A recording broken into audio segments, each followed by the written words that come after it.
Yang pertama ada peran rakyat dalam revolusi nasional.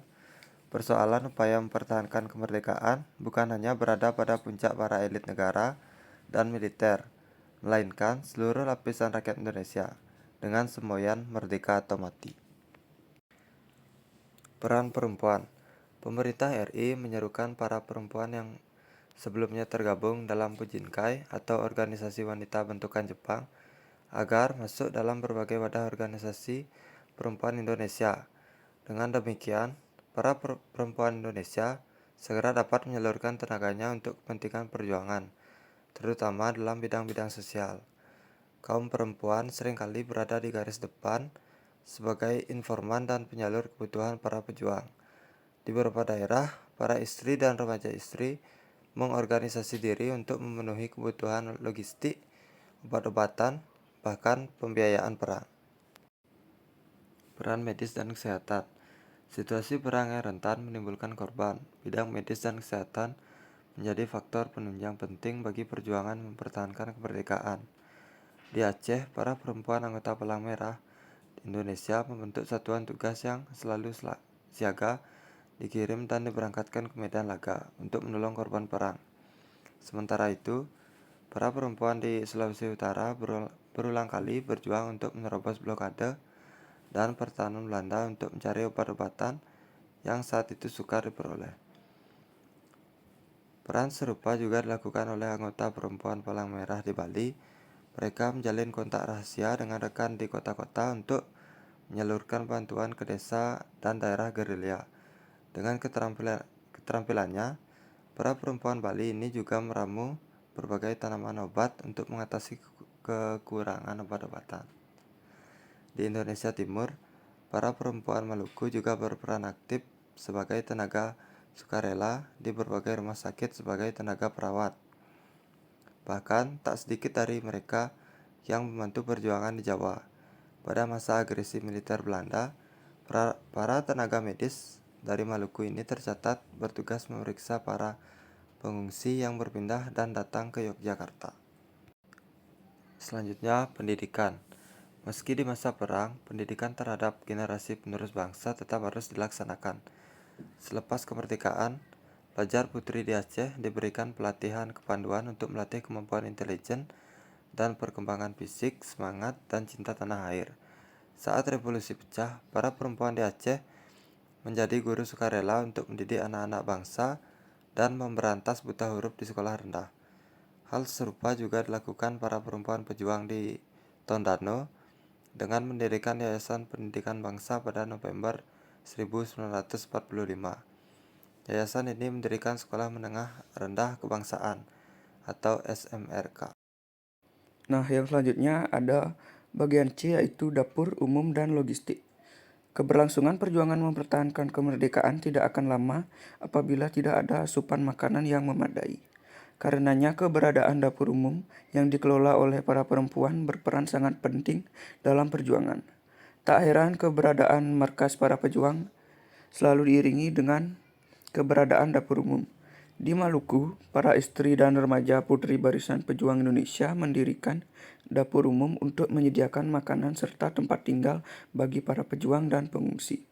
Para istri ini juga menjadi tulang punggung untuk menafkahi keluarga di saat suami mereka berperang di garis depan. Selain membuat dapur umum untuk gerilyawan, para perempuan Aceh secara spontan dan sukarela menggalang dana dengan cara memberikan perhiasan dan barang-barang lainnya. Dana itu salah satunya digunakan untuk pembelian pesawat Dokara RI 001 Seulawah. Nah, selanjutnya ada peran seniman dan sastrawan. Dibanding para politisi dan militer, peran para seniman dan sastrawan memang kurang menonjol dalam catatan sejarah. Namun peran mereka dalam perjuangan kemerdekaan cukup penting dan masih bisa kita nikmati hingga saat ini. Sebagai bentuk ekspresi diri, karya para seniman di masa kemerdekaan membangkitkan semangat juang dan menggerakkan rakyat untuk melawan penjajah. Karya ini ada yang dituangkan dalam medium tembok dan selebaran. Ada juga yang mengisi ilustrasi atau karikatur di surat kabar. Selanjutnya ada peristiwa perang kemerdekaan dan masa revolusi rupanya ikut membentuk dan mengasah karakter seniman lukis Indonesia. Seniman yang mengalami masa revolusi memiliki rekaman situasi kehidupan pada masa perjuangan fisik yang dituang melalui karya. Beberapa maestro lukis Indonesia seperti S. Sudjono, Avandi, Dullah, dan Hendra Gunawan adalah contohnya sebagai berikut. Selanjutnya ada di bidang seni peran. Para seniman juga turut ambil bagian. Prihatini 2015 menengarai perpindahan ibu kota Indonesia ke Yogyakarta menjadi titik penting perkembangan seni peran di masa revolusi. Para seniman berulang kali mengungsi bersama rakyat dan perjuang lainnya. Pengalaman ini mereka tuangkan melalui sandiwara dan seni teater sebagai bahan refleksi sekaligus hiburan bagi rakyat. Beberapa contoh cerita yang dipentaskan diantaranya Semarang dan Awan Berara yang disutradarai oleh Murtono. Mutiara dari Nusa Laut karya Usmar Ismail, Sri Murtono, dan Dijaya Kusuma. Kisah pendudukan Yogyakarta disutradarai oleh Dr. Huyung.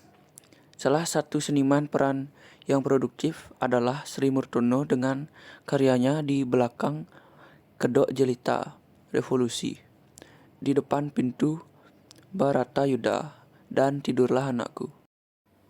Di bidang seni musik, lagu-lagu propaganda menjadi pembakar semangat rakyat dan para pejuang. Lagu Maju Tak Gentar dan Sorak-Sorak Bergembira diciptakan oleh Kornel Simanjuntak pada awal masa revolusi. Kedua lagu ini dilahirkan dalam konteks pertempuran pemuda Indonesia melawan Belanda dan sekutu yang tidak seimbang dari segi peralatan senjata. Maju Tak Gentar dan Bagimu Negeri berupaya memotivasi perjuangan pemuda Indonesia dalam membela tanah air. Lagu-lagu perjuangan juga berfungsi sebagai pengingat peristiwa revolusi, misalkan lagu Halo Bandung karya Ismail Marzuki yang merekam peristiwa Bandung Lautan Api. Yang ketiga ada peran pelajar dan mahasiswa. Keinginan Belanda untuk kembali menguasai Indonesia memunculkan komitmen seluruh masyarakat untuk mempertahankan kemerdekaan, termasuk kelompok pelajar. Pada Juli 1945, para pelajar tingkat SMP dan SMA di Surabaya pada Juli 1945 berikrar untuk memperjuangkan pertahanan kemerdekaan Indonesia.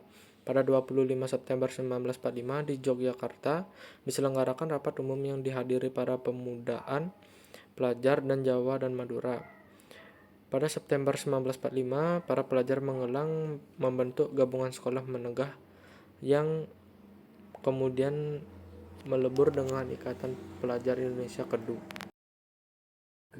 Adanya pasukan tempur sendiri dari kelompok pelajar, oleh karena itu IPI membentuk Markas Pertahanan Pelajar MPP, yang merupakan cadangan di bagian pertahanan MPP, memiliki 3 resimen yang tersebar di bagian Jawa Timur, Jawa Tengah, dan Jawa Barat. Pada 17 Juli 1946, di langit pinggir Yogyakarta, Mayor Jenderal Dr. Mustopo resmi melantik dan mengukuhkan pasukan pelajar ini sebagai tentara pelajar. Di samping latihan rutin baris berbaris dan bela negara, tentara pelajar ini juga aktif menjalankan perannya sebagai pelajar. Ketika keadaan genting dan tugas negara memanggil, dengan segera para pasukan intelektual ini berubah peran menjadi tentara pelajar. Pada saat terjadi agresi militer Belanda II, tentara pelajar Indonesia masuk ke dalam jajaran Brigade 17 TNI di bawah kendali Markas Besar Komando Jawa MBKD.